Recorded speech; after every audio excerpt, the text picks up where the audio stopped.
Un saludo cordial para todos. En esta oportunidad, en la unidad didáctica de numismática y filatelia, voy a hablar un poco acerca de la historia de la filatelia y los sellos postales. Para poder tener un mejor conocimiento de este tema, he decidido dividir mi exposición en dos partes. En la primera parte voy a abordar la parte que corresponde a todo lo que tiene que ver con la filatelia. Y en la segunda parte voy a desarrollar todo lo que corresponde a los sellos postales. De igual manera, cómo esto ha influido en México y la importancia que ha tenido a través de la historia. Bueno, iniciemos entonces hablando un poco acerca de la filatelia. Vamos a decir en primera instancia que la filatelia consiste en el interés por coleccionar y clasificar sellos, sobres y documentos postales de diversa naturaleza. Los sellos ilustran los avatares históricos de los pueblos a través de sus personajes célebres, de la geografía, historia, arte y especies de su flora y fauna nativas. Es decir, son los elementos más importantes y más representativos de la identidad en un país determinado. El origen del término filatelia proviene de J. Herpin, un coleccionista francés que en noviembre de 1864 lo propuso al periódico Le Collectionneur de Timbres Pots de París. La palabra se compone de los vocablos griegos filos, que significa o quiere decir amante o amigo, y teles, que significa tributo o franquicia. Es decir, originalmente se le conocía como la filos teles, y de allí fue el término modificándose hasta tener en la actualidad lo que conocemos con el nombre de filatelia.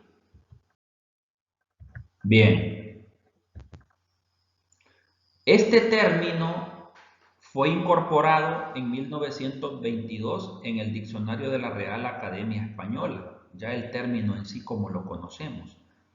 Y podemos definirlo como la filatelia puede ser la afición por generar un conjunto de conocimientos en torno a los sellos de correo como piezas de colección hasta llegar a representar con el paso del tiempo la categoría de objeto estético.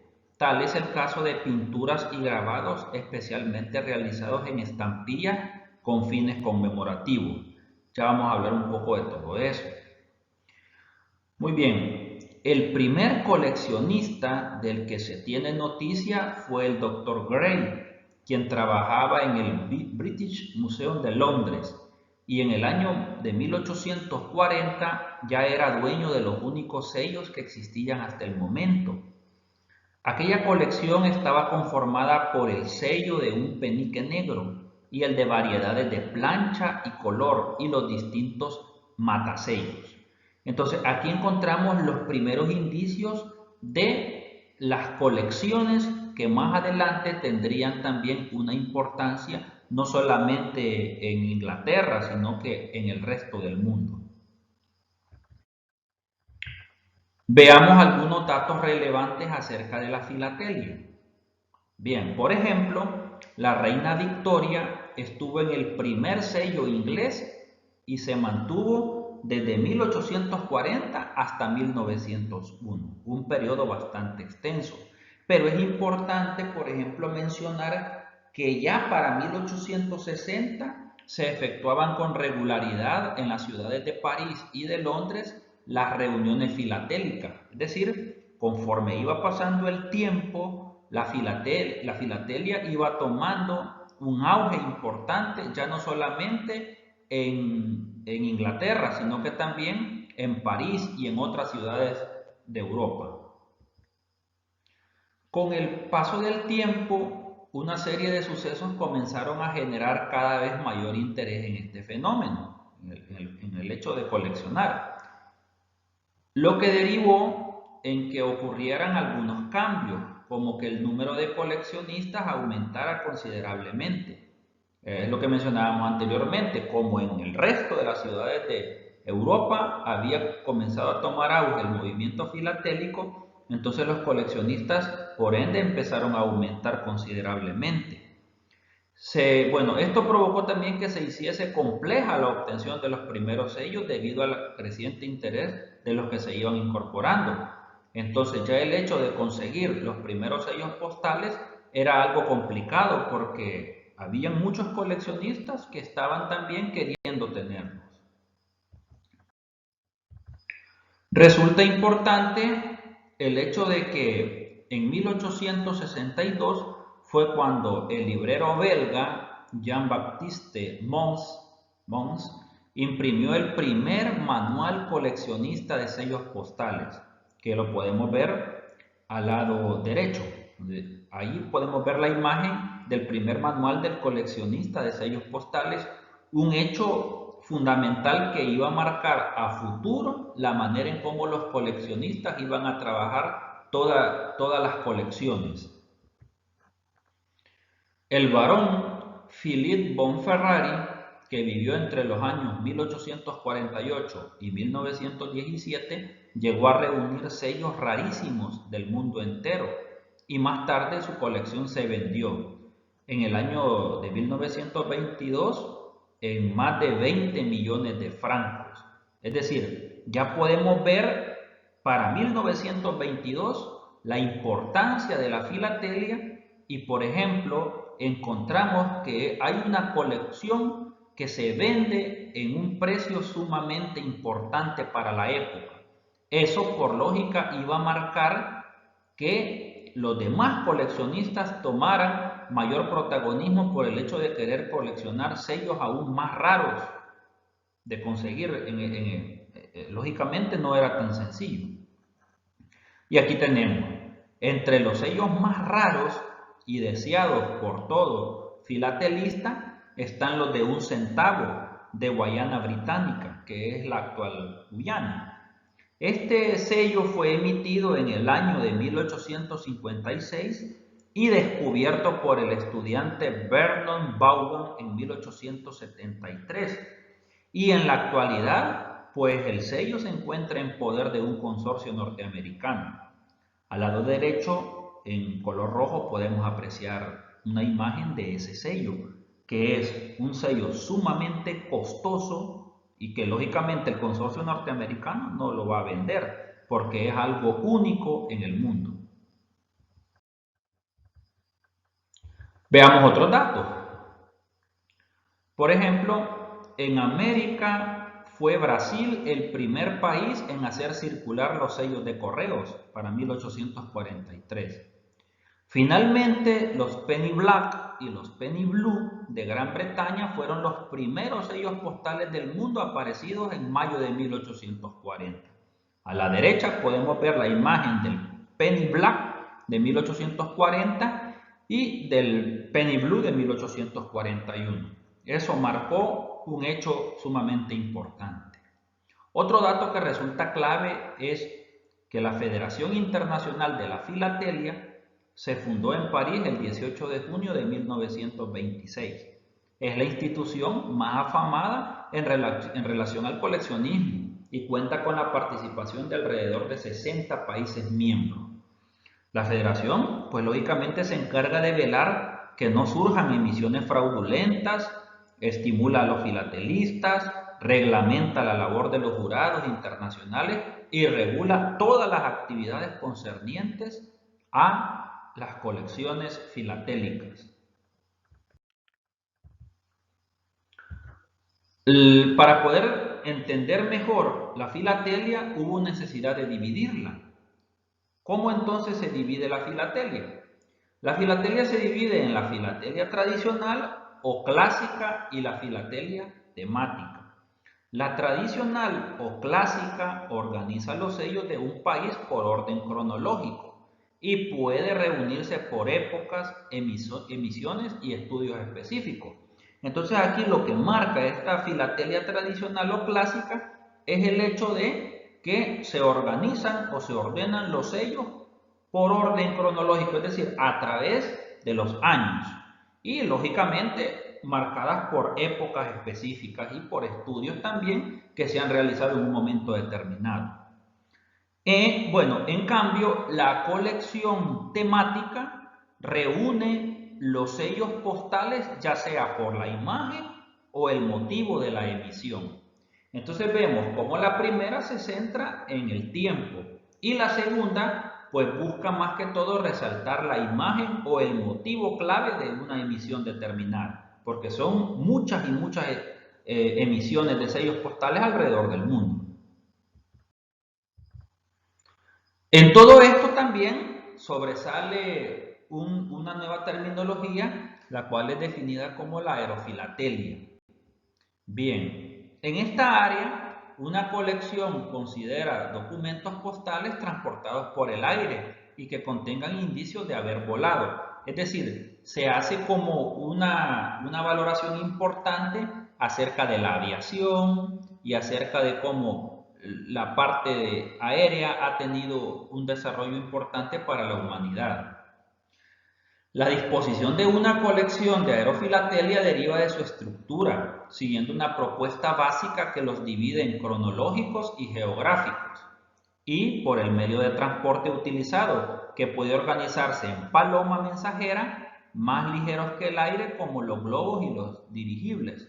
Al lado derecho podemos observar uno de esos dirigibles. Y pues lógicamente también observamos el sello postal de Maris Basti, que es una aviadora importante a la cual la República de Francia le dedica una emisión de sello postal. Entonces podemos ver cómo son múltiples los elementos que conforman la filatelia. Ahora pasemos a hablar un poco sobre los sellos postales y cómo estos se desarrollan. Bueno, se puede decir que esto de los sellos postales está íntimamente relacionado con el correo. Y vamos también a definir el hecho de que el correo apareció paralelamente al uso del lenguaje, ya que al unirse los hombres en sociedades o grupos, empezaron a tener la necesidad de decirse algo los unos a los otros, ya fuera directamente o por medio de un intermediario, lo que indudablemente indica que los primeros mensajes que se transmitieron fueron de carácter verbal, y conforme el mundo fue evolucionando, se desarrolló el manejo de los sistemas de escritura que por ende impulsarían el correo escrito. Entonces, no podemos dejar de lado el hecho de que con el aparecimiento del lenguaje, entonces se abre la posibilidad para que exista también una escritura en la cual luego se desarrolle un correo escrito.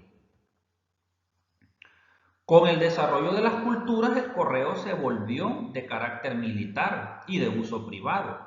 Es decir, solo el gobierno tenía acceso a este servicio debido a los terribles conflictos por el poder que se suscitaron entre los imperios de las distintas regiones que habitaron el mundo. Eso es una cuestión importante de entender. A medida que las culturas avanzaban, pues los conflictos también fueron avanzando y el correo surgió, pero también tuvo un componente eminentemente militar, porque lo que se necesitaba era enviar órdenes militares y los imperios supieron usarlo para eso. Veamos un poco más adelante cómo se desarrolló eso. Aquí viene, el hecho es que los emperadores deseaban estar constantemente comunicados con sus ejércitos para saber el curso de las batallas o bien para enviar órdenes militares, por lo que capacitaron de forma peculiar a ciertas personas que contaban con cualidades atléticas para transportar sus mensajes. Estos atletas prácticamente fueron como los primeros mecanismos de correo utilizados en la historia. De este modo, se especializó un oficio para mandar los mensajes de un lugar a otro por medio de un intermediario confiable, dándole a este el nombre de correo, mensajero o bien, como se le conoce en la actualidad, el de cartero. Pero esto no indica que gracias a las guerras, ya que como se mencionó anteriormente, esta labor se había realizado desde que el hombre vive en sociedad, lo cual se remonta a muchos años atrás.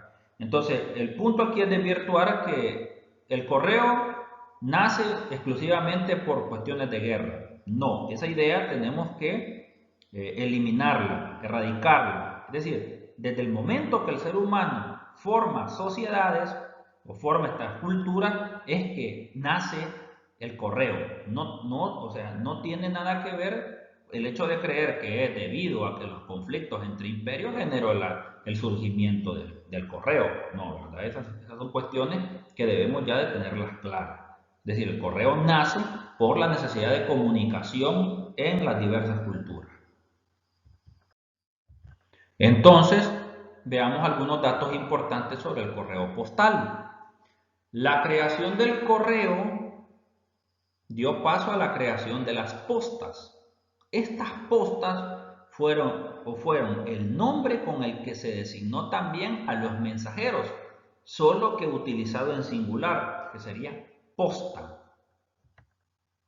Es importante aclarar que en un inicio no todas las postas eran una especie de corrales o caballerizas que funcionaban como mesones, ya que al principio estas eran pequeñas chozas o casitas que se ubicaban a lo largo de los caminos. Esas eran las famosas postas, en las que se seguía un sistema de relevo. Es decir, en las postas estaba ubicado otro mensajero que aguardaba en ellas hasta que otro llegaba y le comunicara o le entregara el mensaje, para que así éste saliera rápidamente y llegara a la siguiente posición o a la siguiente posta, y así sucesivamente hasta llegar a su destino final lo antes posible, entregándose los mensajes u órdenes militares al pie de la letra.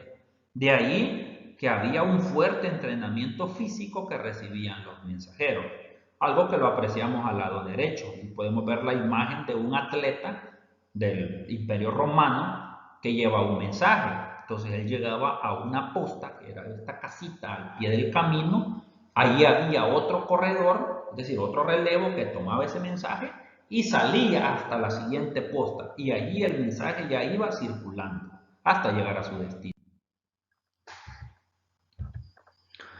Es importante también entender que con el pasar de los años hubieron también otras culturas que desarrollaron importantes avances en el correo. Tal es el caso del Imperio Persa, que fue el primero en usar los caballos como medios de transporte para llevar las noticias de un lugar a otro, así como establecer un servicio regular de postas con mensajeros conocidos como los Angerion. Eran entrenados para la conducción del mensaje u orden de carácter militar. Y cabe mencionar que el uso del correo en el Imperio Persa era de uso exclusivo del soberano. Es decir, estas son las situaciones que debemos de ir viendo. En este caso, el imperio tenía como de uso exclusivo que el rey o el emperador era el que usaba el correo.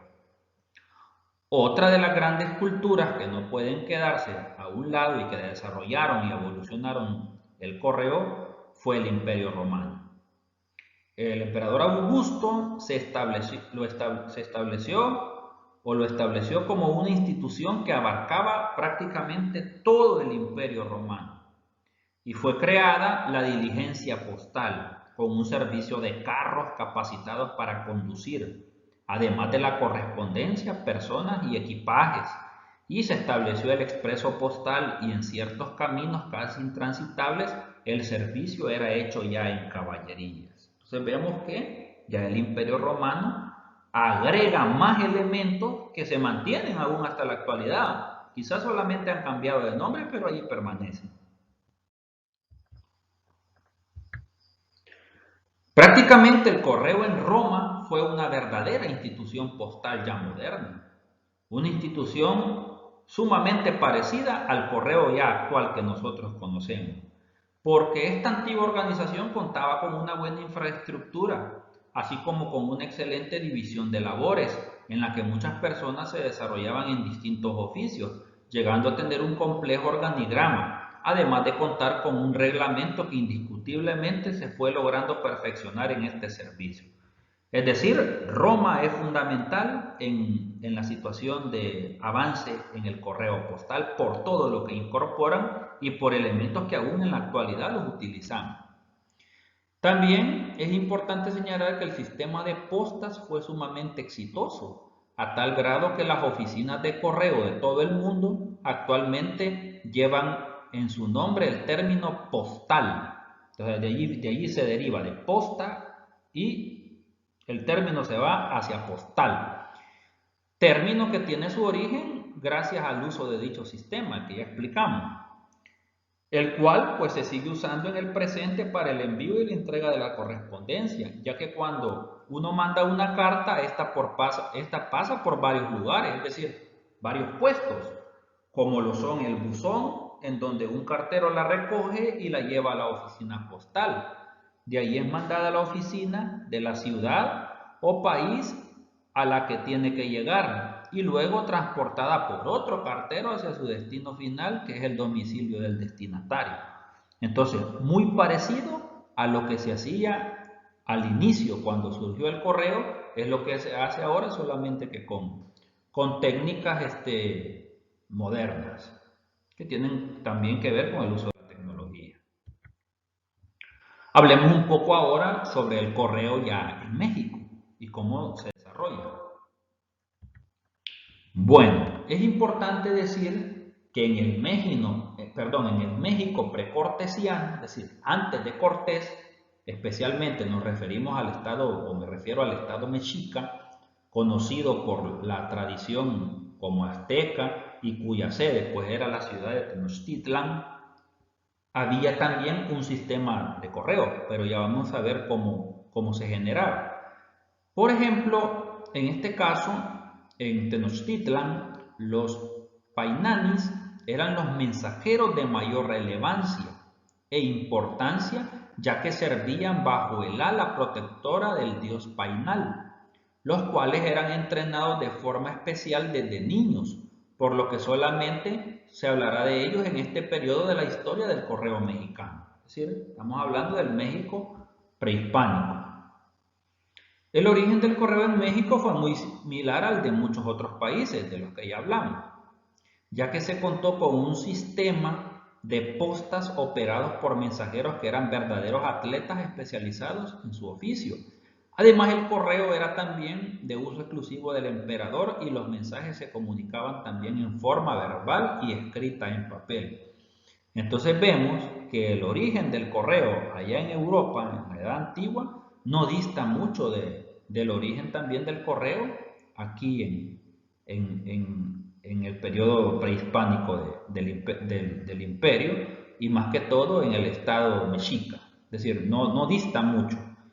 Y al lado derecho podemos ver una estampilla en conmemoración del Painani, que es lo que hablamos anteriormente, que era uno de los principales mensajeros que tenía el imperio mexica. ¿Cuál es el origen de la estampilla postal ya aquí en México? O prácticamente también el origen ¿cómo conocemos el origen de estas estampillas postales? Bueno, a Inglaterra se le conoce como el país creador de las primeras estampillas postales porque fue prácticamente el primero en emitir la primera estampilla postal del mundo, que era basada en un sistema que se extendió con rapidez por toda la Tierra. Y esto revolucionó todos los servicios postales a través del tiempo. La estampilla postal se podría remontar mucho tiempo atrás también. Podemos hablar, por ejemplo, del legado de los egipcios, ya que el correo de este imperio estaba obligado a sellar los pliegos y los paquetes con un sello especial impreso en rojo o en azul, elementos que aún se utilizan en la mayoría de las estampillas postales. Por ejemplo, siempre sobresale el color rojo y azul.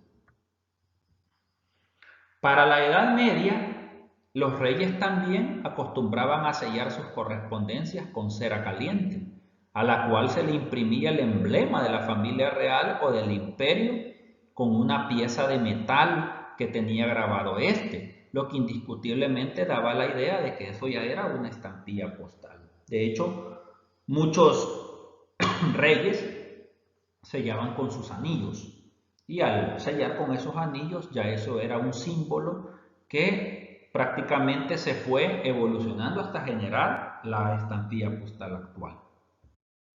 Pero bueno, esto ya es historia prácticamente a nivel mundial.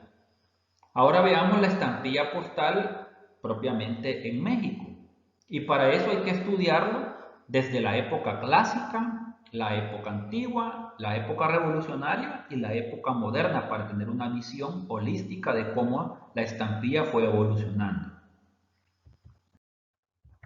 Aquí vamos a decir, por ejemplo, que la historia de la estampilla se puede clasificar en época clásica, que abarca desde la primera emisión allá por 1856 hasta 1883. La época antigua, que corresponde o que comprende los años de 1884, 1911, la época revolucionaria, que ya va a incluirse desde esos años hasta 1923. Entonces tenemos esas clasificaciones. Antes de que la estampilla postal se introdujera en México, en el país se vivía un sentimiento de posguerra, lo que propició que el servicio postal sufriera una gran cantidad de cambios debido a los constantes problemas que causó la lucha interna por el poder. Esto lógicamente es después de la independencia, después de 1821. Pero finalmente se logró establecer el uso de la estampilla postal, llegando a revolucionar rotundamente el correo y el comercio en todo prácticamente en el nuevo país.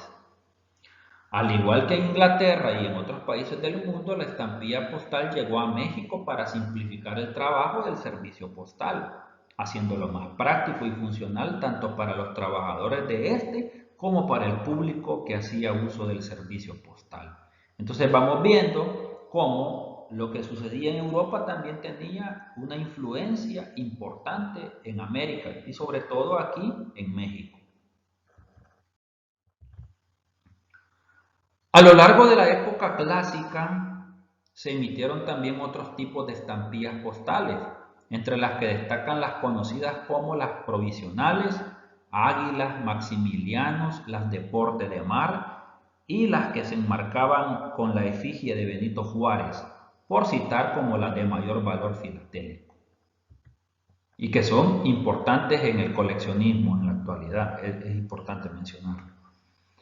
A partir de 1864 se emitieron 9 estampillas conocidas como Águilas del Imperio en 5 diferentes periodos y con diferentes valores en planchas de 100 estampillas. En el caso de las estampillas que ostentan la efigie del emperador Maximiliano, se emitieron 12 diferentes, que esas las podemos ver al lado derecho, en la parte de arriba.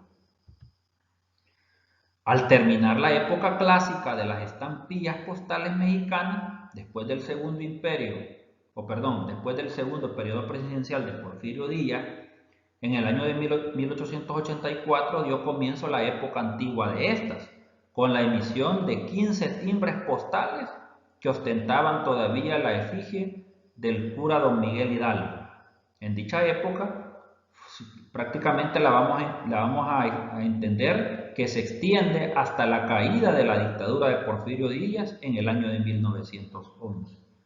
Y allí podemos ver al lado derecho también una de esas estampillas que corresponden a la efigie de don Miguel Hidalgo.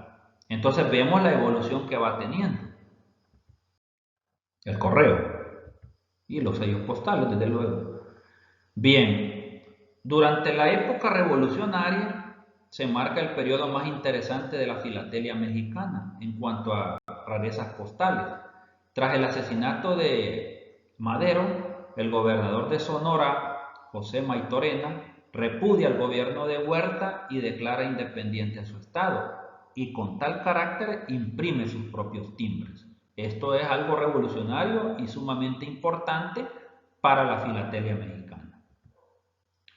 Para el año ya de 1921, ya una vez terminado el periodo de la Revolución, los países que integraban la Unión de los Correos Sudamericanos se extienden en la unión hacia otros países del continente americano. Esto da pie a la creación de la Unión Postal Panamericana, la cual más tarde se convirtió o se iba a convertir en la Unión Postal de las Américas. España y Portugal llegando a servir como un organismo mediador entre la UPU y el continente americano, España y Portugal. Entonces hablamos también como un proceso de globalización del proceso de las estampillas y un proceso de globalización también en cuanto a la unificación de criterios para la cuestión de los servicios postales.